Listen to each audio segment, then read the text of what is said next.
Alright, so this is an interesting one right here. When suspects try to end the detective's life, alright?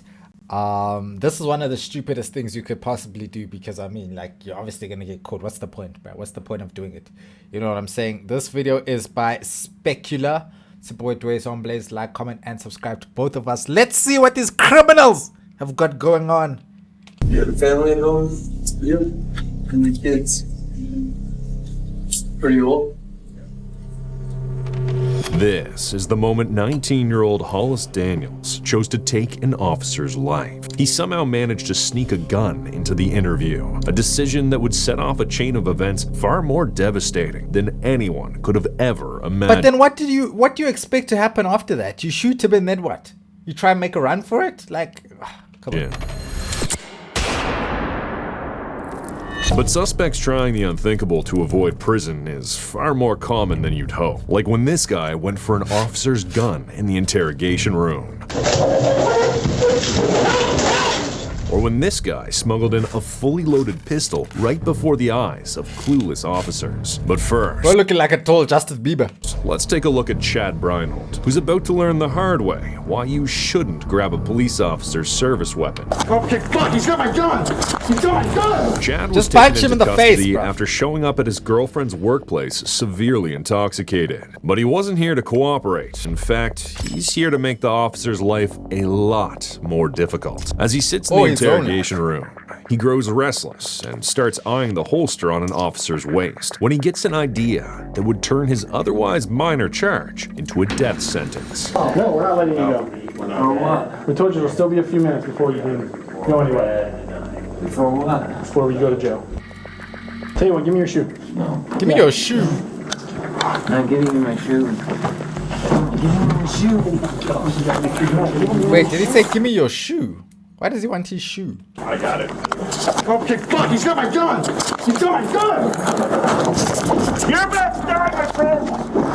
Let go! Let go! Imagine hearing that before you die. You're about to die, my friend. It's over for you. Your time has come. Don't grab the gun! You're about to die, my friend. 421, shots fired, shots fired. You good? You good? We need medical. Yeah.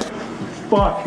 Bringing a firearm into an interrogation room is never a good idea, which is why most police departments prohibit detectives from bringing firearms into interrogation rooms. But that didn't prevent this next guy from sneaking in his own gun and ending a life. Nick, someone didn't search him.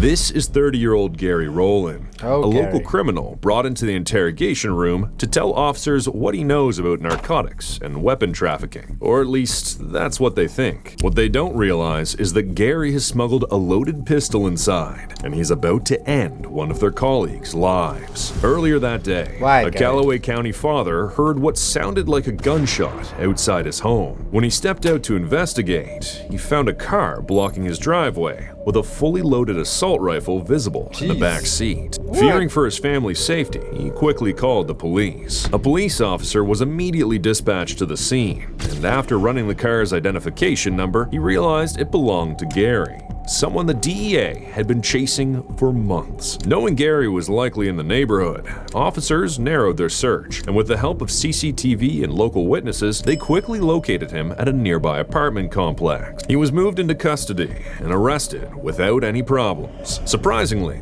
before he was transported to jail, he agreed to snitch on local drug dealers and firearms trafficking in exchange for a reduced sentence. So instead of being booked, officers took him straight to the police station for questioning, a decision that would soon prove fatal.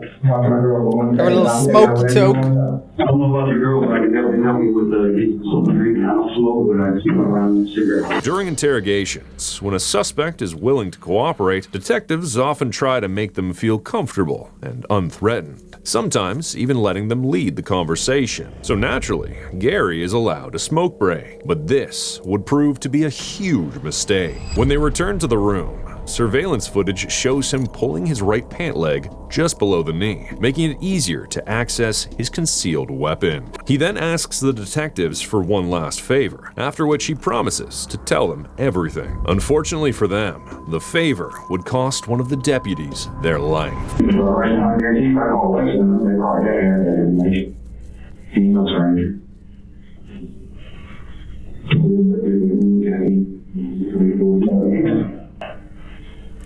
But then my thing is, you shoot the guy, but you still have to make your way out of there, don't you? You know what I'm saying? It's just like, bro. When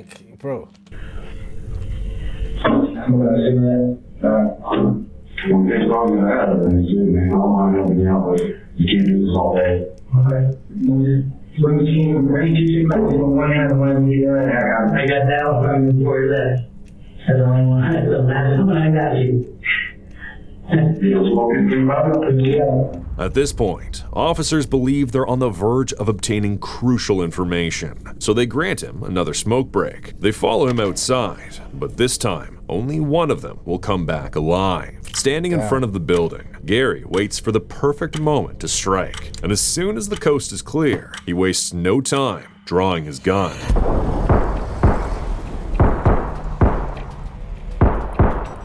It's a real shootout. Damn. I'm not sure we're still going to do this all out. We got one officer down. Wait, Gary got away? Purpose down. Oh, Gary. Nick, someone didn't search him. I hope it hurts. It was in his waistband. I hope it fucking hurts. Hell yeah. Wait, who's crying now? No, go over there to Jody. Stay alive, go to Jody. Go to Jody first. Go to Jody first. You need to go be with Bowman because Jody's not doing good, man. Somebody needs to be with Bowman. Yep. Yeah, go sit somewhere else, Brian. He's done for it. Yeah.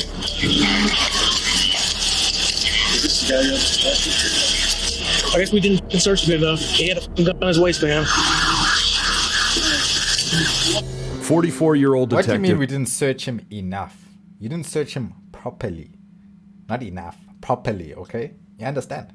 Jody Cash was transported to the hospital in critical condition, but tragically, he succumbed to his injuries shortly after. As for Gary Rowland, he was shot 12 times immediately after the incident and died on the spot. When officers inspected his gun, they discovered it had jammed, a lucky malfunction that prevented more lives from being lost. This is exactly why suspects must be searched thoroughly before any interrogation. But sometimes, officers come dangerously close to being killed with their own weapon. Please don't shoot me! Please don't shoot me! You see, this is my problem with having a female officer. No, you guys be telling me, that's sexism, what. My thing is that a male, in most scenarios, in most cases, in most walks of life, is going to be physically stronger than a woman. In most scenarios, in probably 85 to 90% of scenarios, a male is going to be stronger than a woman. So therefore, I just do not see what is the point of putting women in harm's way, throwing them into these roles of policewomen and all these sort of things where you're going to have to face men who are going to try and kill you. I'm not saying a woman can't handle that. I'm just saying, for me, I just don't think that's the place for a woman, bro. You know what I'm saying? It's not the place for a woman, bro. Like, I think maybe if you have the women police going to sort out the woman problems, okay, maybe that's better. But now you can't send a woman to the hood to go deal with some notorious gangster, bruv. Like, I just feel like that's not right, dude. Is it just me? Or am I being wrong? Am I the wrong one here? On January 24th, 2025, officers from the Fountain Valley Police Department received a call about a man who tried to forcibly open a woman's car door in an attempted carjacking. The suspect, identified as O'Sheen McClintock, was shirtless, and when an officer arrived, it didn't take long to locate him. Was the woman an officer? I just need to talk to you. Can you take me to Jonathan's? Okay, we'll figure that out. Just take a seat for me. Oh, it was just a random woman. I thought the woman was the officer, but it's the same thing goes. What's wrong? You got no shirt on. Take a seat. I know. You got no shirt on, huh? Take a seat. I don't have to. Yeah, you do. No, I don't. Yeah, you do. And Jesus made my pray forever. Amen. Jesus made my pray forever. Amen. How did he run away? Just 148 at this time. He's in the parking lot across from the PD. The man managed to outrun the officer and get out of sight, but just a few seconds later, he approached another cop car, only this time, he didn't have the best intentions.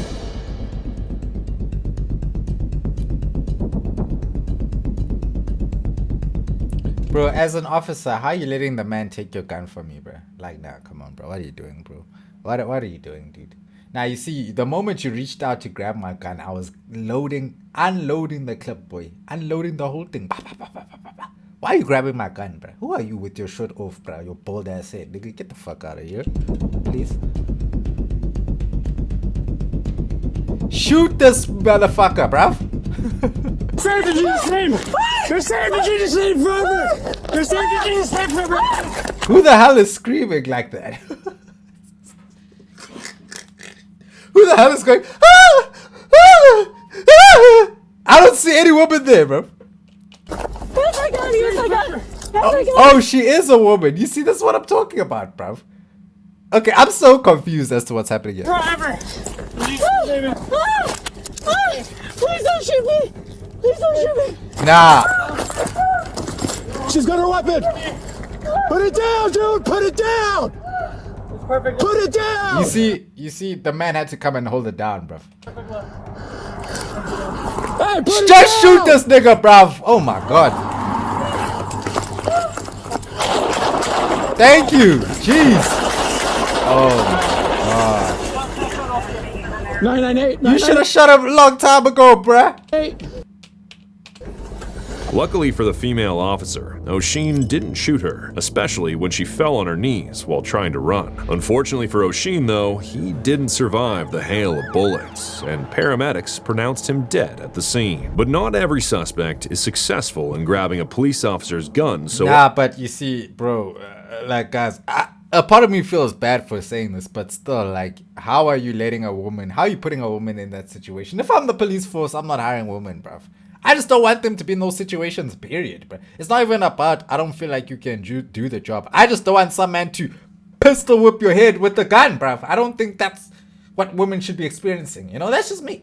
Effortlessly, like in the case of 27-year-old Thomas Robinson. Thomas was brought in for questioning after shooting a 17-year-old in broad daylight. He was charged with murder, and if convicted, could spend the rest of his life in prison. But Thomas wasn't about to go down easily. As the officer moves in to handcuff him, Thomas glances at his waist and attempts what can only be described as the most reckless escape plan imaginable.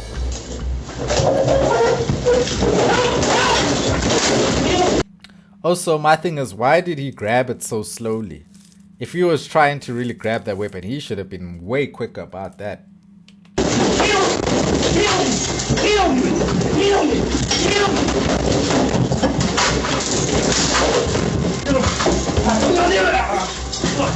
Piece of shit.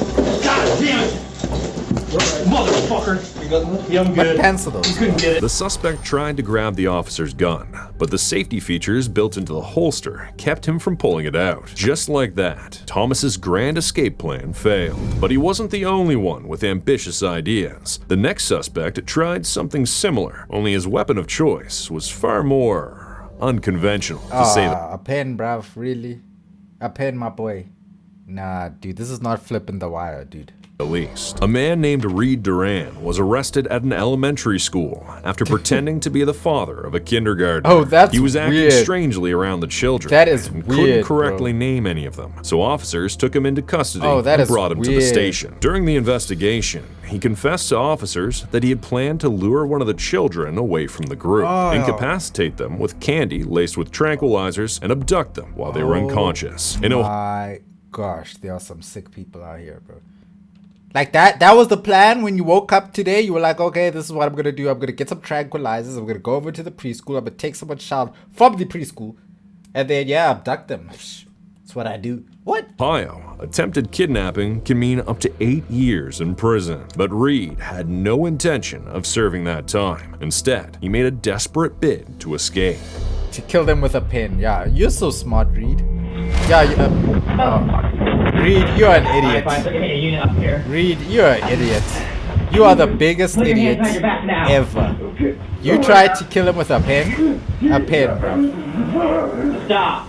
Like, Put your hands behind your back really? now. That split-second decision only added another felony assault Reed, you're charge. an idiot. And now Reed faces up to 30 Oh, years in Reed. prison instead From of just 6 years, 8. I mean from 8 years to 30 years in prison, Reed. Because you thought that, okay, you know what? Let me try and stab this man with a flippin' ballpoint pen. Because you know what? That might just give me my biggest chance at escape. Idiot! His escape plan clearly didn't end well. But the Idiot! story's different for 19-year-old Hollis Daniels, who actually managed to do what previous suspects couldn't. You have a family at home? Yeah. How many kids? Pretty old? Also me, like, bro, if I'm a policeman there, I'm also not going to be so comfortable around criminals, bro. Because I never know what they're thinking. Some of these people are psychos, bro. They might not be in the right mind. On October 8th, 2017, Hollis got into an argument with his friend after allegedly stealing his gun. At one point, he even threatened to shoot him with it. When Hollis left the house that evening, his friend Leo called police and reported what had happened. Hollis was quickly located and pulled over on his way back to his dorm. They got you. What's going on tonight, man? Just keeping it easy. How's it going? Huh? Where were you coming from? My buddy's house. We got a call about you causing a disturbance. A disturbance? Yeah, over at your friend's house. Oh, no. Where's your friend live at? 28th or 29th or something. Okay, what's your friend's name? Leo? Leo? Yeah. Okay, why is Leo calling us, telling us you're messing with him? I have no idea. Okay. Do you have any guns or any weapons in the vehicle? No, sir. Any drugs or anything like that? Step out here and talk to me, man, okay? Okay. After stepping out, Hollis admitted he argued with his friends and even claimed he was thrown to the floor at one point. But he insisted he hadn't stolen anything from them, especially not a gun. When officers asked to search his car, he refused, leaving them with no choice but to let him go, despite having probable cause. The very next evening, a call came in from a student claiming that they had heard a gunshot and saw another student holding a gun. Officer Floyd East Jr. rushed to the scene with his partner to conduct a welfare check. Texas Tech Police Department. What? If you don't open up, we're keying in. As they went inside, they didn't find Hollis, but they met his roommate, whom they were able to question about Hollis's whereabouts. What's your name? Andy. Is that who we're looking for? No, we're looking for Hollis. I just woke up. I'm sorry, Rush. That's okay.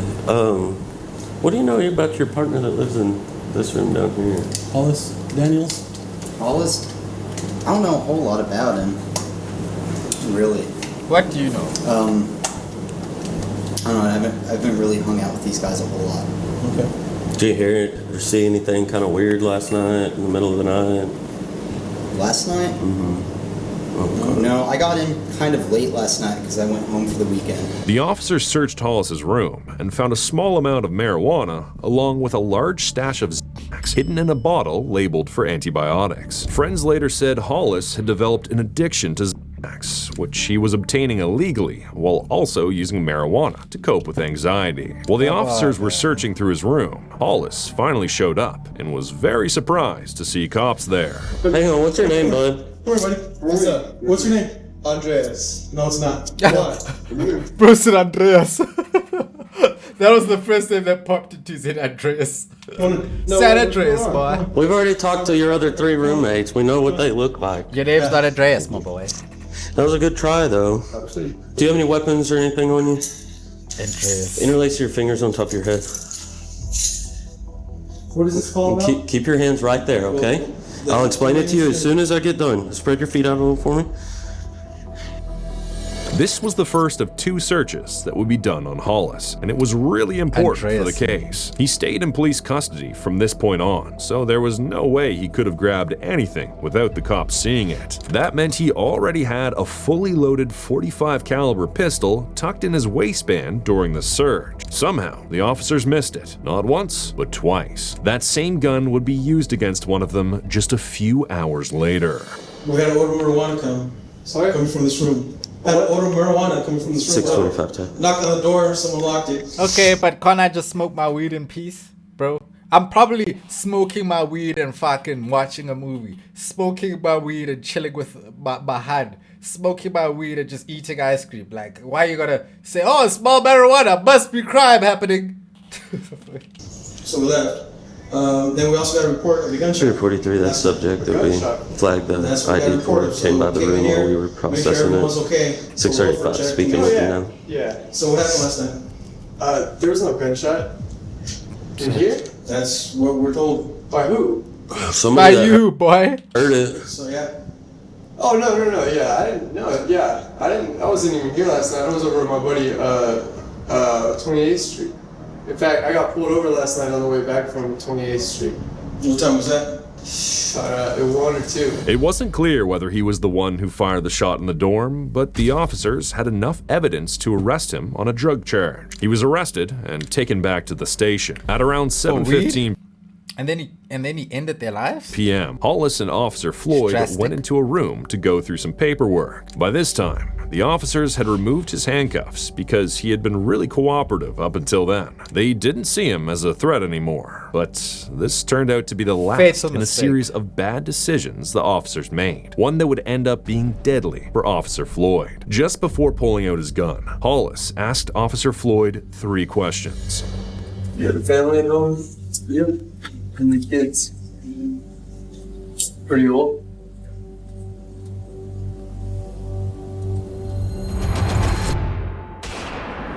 At that moment, Hollis pulled out the pistol and shot Officer Floyd in the head, Damn. killing him instantly. The gunshot alerted the entire department, but by the time they got to the room, Floyd was already dead and Hollis was gone. Since he was the only suspect inside the station at the time, it didn't take long before the officers showed up at his college and placed the whole campus on lockdown and began a But wait, why would he go back to his college?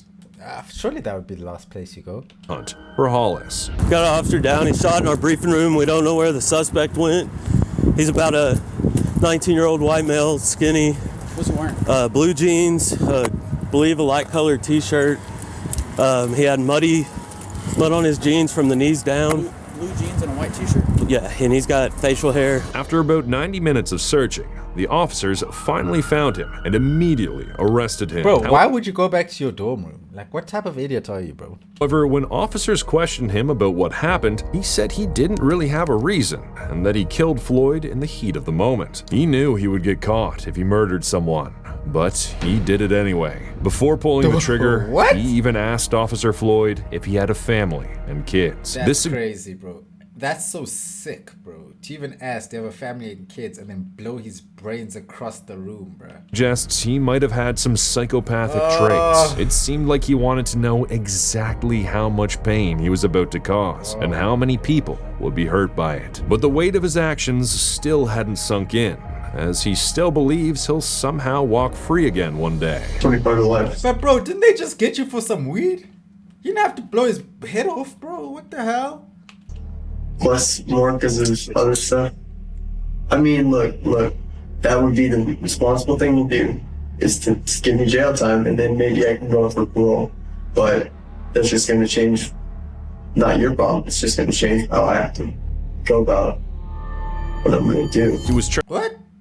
What does that even mean, bro? It's gonna help me find some peace and solitude that you're behind bars, my boy. charged with capital murder and faced the death penalty. Yeah, lock him in up, the end, man. though, Lock him the up, jury rubbish. decided not to give him the death penalty and Nah. instead sentence him to life in prison without Bro, the how do possibility. you not give him the death penalty, bro? I don't understand, bro. I'm giving you the death penalty for what? What, bro? You weren't even in jail. You were just being interviewed by the detective for something that wasn't even that serious, bro. You didn't kill anybody. They would just question you who shot in the dorm, right? Correct me if I'm wrong, guys. He didn't kill anybody. So I mean, why does he feel the need to have to do that, bro? He even asked, they have a family, kids. Oh, that's cold. That's sick, bro. That is sick, bro. I actually want to see the actual video of that. I don't know why, but I do. Yeah, yo. But some of these videos you see nowadays, it always reminds you of how crazy people are out there, bro. And how you never know when a crazy person is about to take it all from you for nothing, bro. Anyway, like, comment, and subscribe. Support doing some blaze. Love y'all. Stay safe out there. I'll catch y'all in the next one. Brah, brah.